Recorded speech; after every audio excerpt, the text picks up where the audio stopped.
Bonjour à tous, aujourd'hui c'est Hobby Time, donc en fait ça va être une série de vidéos où on montre ce qu'on kiffe, ce qu'on a envie de faire, ce qu'on a déjà fait, etc.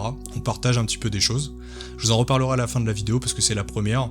En attendant, on va rentrer tout de suite dans l'action. Je vais vous montrer aujourd'hui c'est quoi le thème, c'est ce que j'ai peint le mois dernier et ce que je vais peindre bientôt, ce que j'ai envie de faire en tout cas. On va pas en parler en détail, le but c'est juste de se tenir motivé, d'échanger des bonnes idées. Dans cette vidéo, le programme c'est quoi? C'est des Wordbearers, les Wordbearers de Horus Heresy. Je vais vous montrer les miens une partie, ils auront leur propre vidéo plus tard, l'Army Showcase plus tard.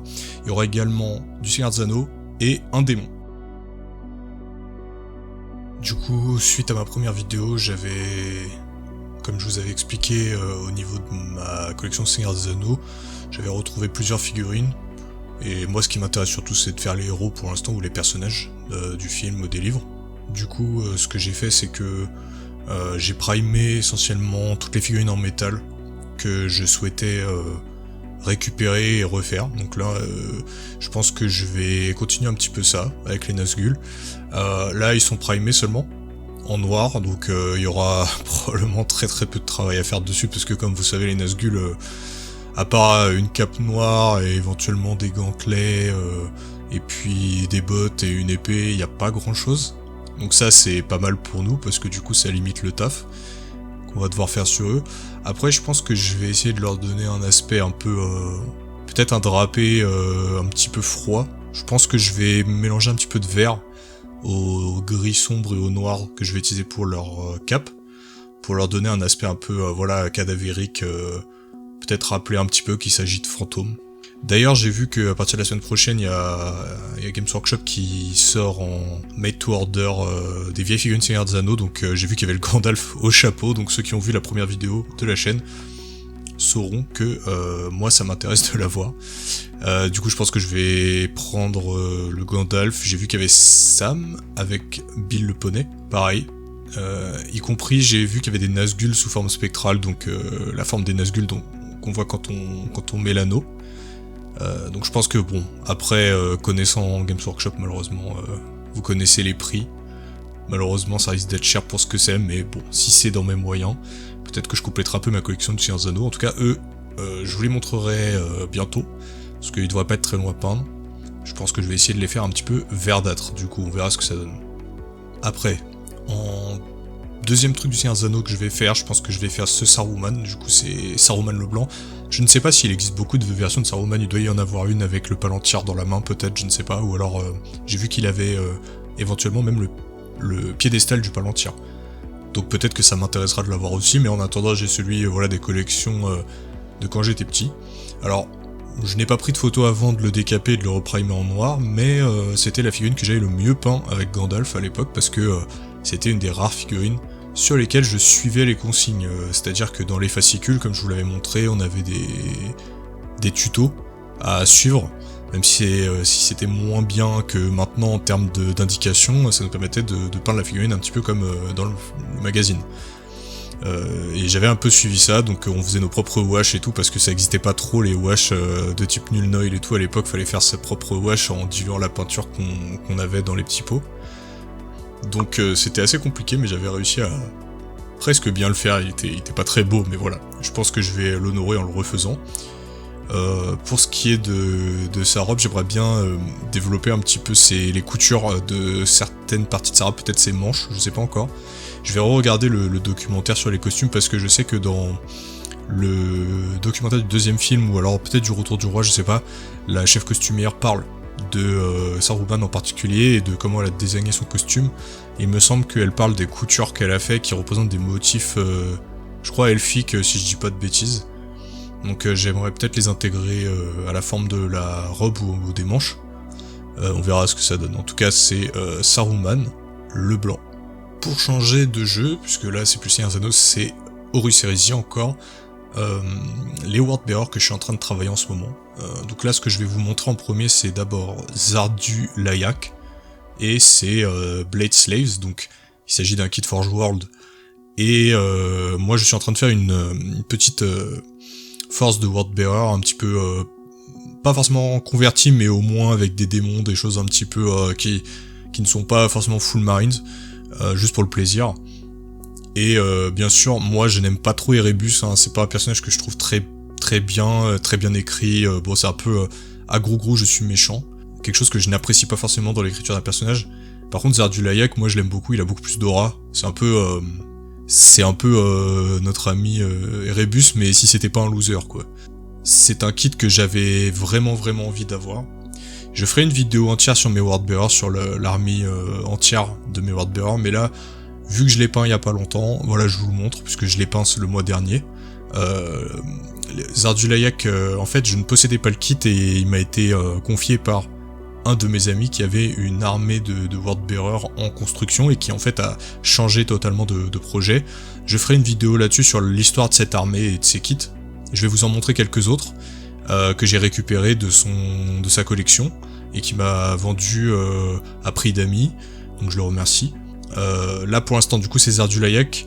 J'ai vraiment essayé de le rendre cool avec des petits tatouages sur son bras, comme s'il était prêt à accomplir un rituel, et puis bien sûr les petites écritures à la cendre blanche sur son armure.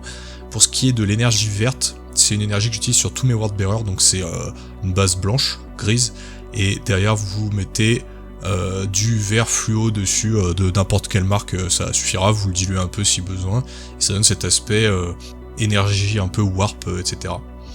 En ce qui concerne ces Blade Slaves, j'ai décidé de faire une peau un peu maladive dans toute la peau qui s'est déformée, etc. C'est pas des possédés, mais c'est des Space Marines qui ont été vendus un peu au chaos. Et donc là j'ai vraiment fait des washes violettes avec des pointes de jaune, je crois, dans l'espèce de chair qui dépasse. Et pour leur lame, la partie de la lame à proprement parler, j'ai utilisé du Typhus Corrosion, donc c'est une peinture de Games Workshop qui permet d'avoir un aspect corrodé, un aspect rouillé en fait, avec une texture sur la lame, pour la rendre la plus dégueulasse possible. Peut-être que je les compléterai un petit peu, peut-être en écrivant davantage sur leurs pagnes qui sont faits en fait de parchemin, donc ça, peut-être ça reste à voir, je verrai. En attendant, ça c'était Zardulayak et les Blade Slaves, du coup que je tiens de mon pote, qui est vraiment une de mes figurines Wordbearer préférées. Là je vais vous montrer un peu les autres figurines qui m'a passé. Alors ça ce n'est pas moi qui les ai peints, donc là on a la sombre communion, etc. que vous connaissez peut-être. Ce n'est pas moi qui ai peint ces figurines, donc ça vous voyez le paint job de mon pote, qui est le mien maintenant puisque ce sont mes figurines, mais j'ai décidé de ne pas les toucher plus que ça, parce que c'est une armée, je vous l'expliquerai dans sa propre vidéo, mais qui est super bien peinte en fait. Pour ce qui a été peint, c'est vraiment joli. C'est une sorte de rouge sombre, mais côté avec un peu de métal, de bronze, etc. Moi, mes Wordbearers à la base, ils sont pas du tout comme ça, ils sont mat. Ils sont pas du tout métalliques. Mais c'est pas grave, ça fait comme si c'était des alliés. Et même si on perd un peu du côté, disons, homogène de la force, c'est pas grave, parce qu'en fait, moi, ça me fait plaisir que cette armée retrouve, disons, la table de jeu avec moi. C'est mieux qu'elle soit oubliée, ou alors qu'on efface sa personnalité en la refaisant en entier. Donc là on a la sombre communion. En fait moi ce que j'ai changé dans ces modèles, c'est essentiellement l'énergie, parce que mon pote, l'énergie du warp de ces modèles était bleue. Moi je les ai juste repeints, les espèces de flammes que vous voyez, je les ai repeints en vert avec la technique dont je viens de vous parler. Donc à part ça j'ai rien changé. Et le socle bien sûr, juste pour que ça aille avec mes autres Wordbearers, mais à part le socle et l'énergie, j'ai rien changé. Là du coup on a un espèce de Terminator Lord de Nurgle, pareil, j'ai changé l'énergie, vous voyez comment il est bien peint, je suis très content d'avoir ce modèle, c'est vraiment un super modèle, que je n'aurais pas acheté de moi-même, du coup c'est vraiment cool qu'il fasse partie de ma collection maintenant. Il aura droit à sa propre vidéo avec les autres Wordbearers, je vous les montre très rapidement pour l'instant, mais vous voyez comment mon pote il peint bien, et ça c'est des figurines qui ont des années, son niveau a encore augmenté, et il peignait déjà bien. Ça c'était des figurines qu'il a fait il y a peut-être 6 ans, vous voyez. Donc on est vraiment sur un très bon niveau, hein, très bon niveau. Il peint beaucoup mieux que moi en général. Ça c'est sa conversion d'Abaddon, le Despoiler, donc vous voyez il a converti en Terminator Lord des Wordbearers. Il a changé, il a pas la griffe d'Horus, ni Dracnienne, il a un bolter et une hache énergétique, donc ça c'est pareil. J'ai décidé de changer la couleur de l'énergie, y compris celle de la hache. Il avait également fait une petite conversion en rajoutant des fantômes autour de lui qui étaient de la même couleur que l'énergie, Donc ça c'est pareil, je les ai refaits. Et en fait dans toute l'armée qui m'a filé, il y a ces sortes de fantômes qu'il a chopé, je crois que c'est dans Age of Sigmar, je ne sais pas. Mais en tout cas, c'est des esprits qui vont pop, et en fait ces cultistes ne sont pas des cultistes, ils sont des fantômes. Du coup ça c'est des choses que je vais refaire, je vais pas vous les montrer aujourd'hui. Mais là du coup on a un très beau Terminator Lord qui peut servir avec, vu la taille de socle, peut-être de Primarch, enfin je sais pas, on verra ce qu'on en fait, mais en tout cas je suis très content de l'avoir. Bon, en dessous c'est effectivement un cadavre de Primaris, parce qu'on est sur le socle d'Abaddon normalement. On verra ce qu'on en fait, c'est sûr que c'est pas très raccord avec Horus Heresy normalement, mais c'est pas trop grave, hein. Je pense que personne ne nous en voudra. Pareil, le crâne de Tyrannide sur le sommet de l'armure, c'est pas très raccord. Mais honnêtement, c'est pas grave, je pense que personne ne s'en plaindra.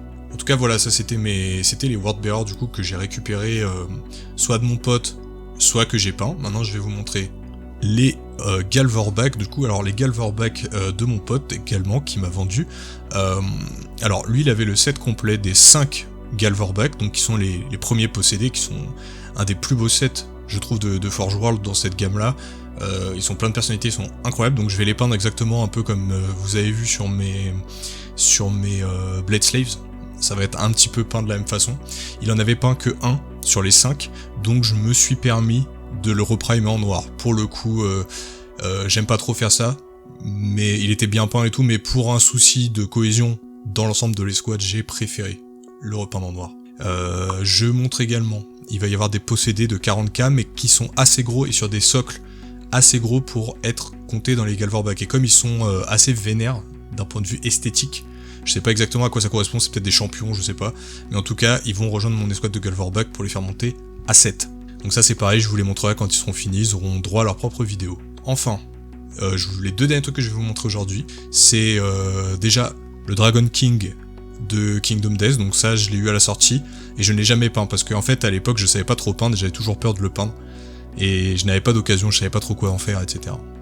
Du coup je l'ai repris récemment, donc là je l'ai peint, vous voyez, il est pas totalement fini, je pense que je peux le compléter. Là le modèle est énorme, hein, comme vous voyez il est absolument gigantesque, il est pas soclé non plus parce que il faut que je trouve un socle.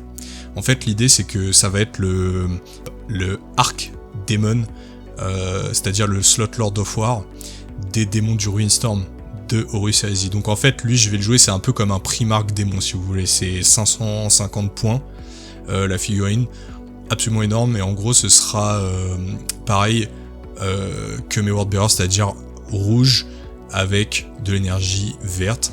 Et dans l'idée c'est, vu que mes Wordbearers ont leur propre lore que je vous donnerai dans leur propre vidéo, et bien en fait eux ils sont dédiés au roi sombre, qui est le 5e dieu du chaos ascendant, et lui du coup ce sera un prince démon du roi sombre. Voilà, c'est pour ça que je me suis dit le Dragon King, il y a le côté royal avec la couronne, etc. Et j'aime l'idée d'un démon en forme de dragon, quoi. Parce que ça, on en voit peu et c'est assez stylé, je dois dire. Et en parlant du roi sombre, du coup, on a, pour finir, l'empereur lui-même. Donc ça, c'est la figurine de Major Kill que j'ai récupérée. Il mériterait sa propre vidéo, parce que j'ai une force de custodien aussi, donc il est à la taille d'être joué. Leur accurate en termes de taille. Donc je vous le montrerai plus en détail la prochaine fois, mais là vous avez du coup l'empereur qui est fini, je dirais à 99%, peut-être que je peux refaire certains trucs, je vous le montrerai plus en détail la prochaine fois, et entièrement en non-metallic metal. Moi j'ai pas tendance à faire du non-metallic metal parce que c'est très compliqué et ça prend beaucoup de temps, mais je me suis dit pour l'empereur je suis obligé, donc en fait je me suis un peu poussé à me dépasser un peu dans cette figurine pour rendre hommage au personnage qui est quand même incroyable. Je vous montrerai plus en détail cette figurine, qui méritera sa propre vidéo je pense, une prochaine fois. Là c'était juste pour que vous la voyez parce que j'en suis super fier et que je voulais un peu la montrer à tout le monde. En tout cas voilà, ça c'était les figurines que j'ai peint ce mois-ci, des figurines que je vais peindre là dans peu de temps avec le Seigneur des Anneaux, les Galvorback, etc. Et je pense que on peut s'arrêter là. En tout cas j'ai fait le tour de ce que je voulais vous montrer pour cette fois. Donc en ce qui concerne juste la petite conclusion de cette vidéo, le Hobby Time du coup ça va être une petite série de vidéos, donc il y aura différents volumes de Hobby Time. C'est des vidéos plus courtes que je ne fais d'habitude, et où on montre juste ce qu'on a envie de voir, ce qu'on a envie de montrer, des trucs stylés, juste pour en parler vite fait. Et en fait ça nous permet de nous motiver et d'avancer, en nous disant bah voilà, ça c'est ce que je dois faire, ça c'est ce que j'ai fait, voilà, on fait une sorte de vlog en fait. Pour ce qui est du prochain volume, je ferai une annonce sur la chaîne sur comment vous pouvez vous aussi participer. Donc il y aura un mail qui va vous être donné, je sais pas encore si je garde celui que j'ai actuellement, on verra. Mais en tout cas, j'aimerais bien que vous m'envoyiez vos photos si vous souhaitez participer, donc des photos de vos figurines. Pas besoin d'avoir un setup pro, hein, on s'en fout. L'idée c'est juste qu'on voit bien la figurine, qu'elle soit bien dans la lumière et qu'elle ne soit pas trop floue. Et vous me donnez du coup votre nom ou alors votre pseudo, et puis comme ça après on peut regarder ce que vous avez fait, on peut en parler ensemble, et puis je peux montrer à tout le monde un peu ce que vous faites. Et moi ça me ferait plaisir.